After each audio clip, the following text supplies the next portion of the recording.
Minsan, ang social media, akala natin lugar lang ng saya at mga nakakatuwang kwento. Pero minsan din, dito lumalabas ang mga kwentong masakit, personal, at mahirap intindihin. Ito ang kwento ng isang content creator na biglang nag-viral, pero hindi dahil sa saya, kundi dahil sa pagsisiwalat ng umano'y panloloko ng kanyang nobya. Sa isang video, makikita natin siyang naghahanda ng isang regalo. Sa unang tingin, mukhang normal lang, isang simpleng sorpresa. Pero sa loob ng kahon, imbes na bulaklak o tsokolate, mga screenshot ang laman. Mga mensahe. Mga patunay, ayon sa kanya, ng pagtataksil ng babaeng minamahal niya. Tahimik lang ang paligid sa video. Walang sigawan, walang eksenang parang sa teleserye. Pero ramdam mo agad yung bigat. Yung sakit. Yung pagkadismaya ng isang taong naniwalang totoo ang lahat, habang unti-unting binubuksan ng babae ang regalo, unti-unti ring nabubunyag ang katotohanan, hindi lang sa harap niya, kundi sa harap ng libo-libong taong nanonood online. At doon na nagsimula ang ingay. Nahati ang opinyon ng mga tao. May mga nagsabing deserve niyang malaman. Karapatan niyang magsalita. Ginawa lang niya ang hindi kayang gawin ng iba, ang ilabas ang katotohanan. Para sa kanila, ito ay isang paraan ng pagbawi sa sarili, isang pagtindig laban sa panloloko, pero mayroon ding kabilang panig. May mga netizen ding nagtanong, bakit kailangang ipahiya? Bakit kailangang i-post sa social media?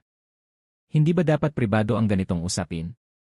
Dito na pumapasok ang mas malalim na tanong, hanggang saan nga ba ang karapatan nating magsalita, at kailan nagsisimula ang paglabag sa dignidad ng kapwa natin?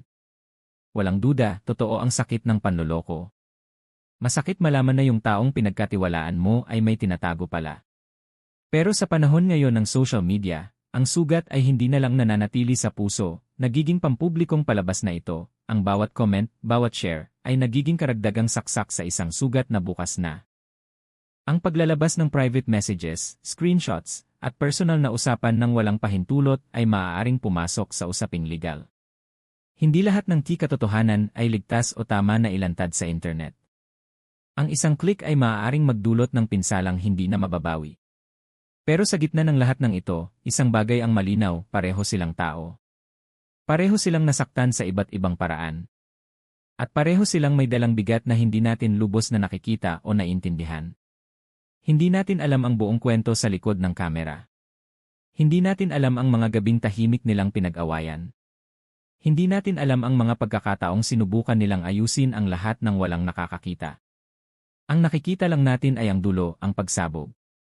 Ang kwentong ito ay isang mahalagang paalala para sa ating lahat. Sa isang iglap, ang isang pribadong problema ay pwedeng maging pampublikong aliwan.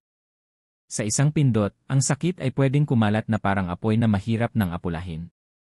Kaya bago tayo mag-comment, bago tayo pumili ng panig, bago tayo humusga, subukan nating tanungin ang ating sarili. Kung ako ang nasa sitwasyon nila, gugustuhin ko bang maging viral ang pinakamahina at pinakamasakit kong sandali? Minsan, ang pinakamatapang na desisyon ay hindi ang pag-expose o pag-post, kundi ang pagpiling protektahan ang sarili at ang sariling kapayapaan, kahit sa tahimik na paraan. Dahil hindi lahat ng katotohanan ay kailangang isigaw. At hindi lahat ng sakit ay kailangang gawing content. Salamat sa panonood. Kung may natutunan ka sa video na ito, huwag kalimutang mag-subscribe para sa mas marami pang makabuluhang kwento.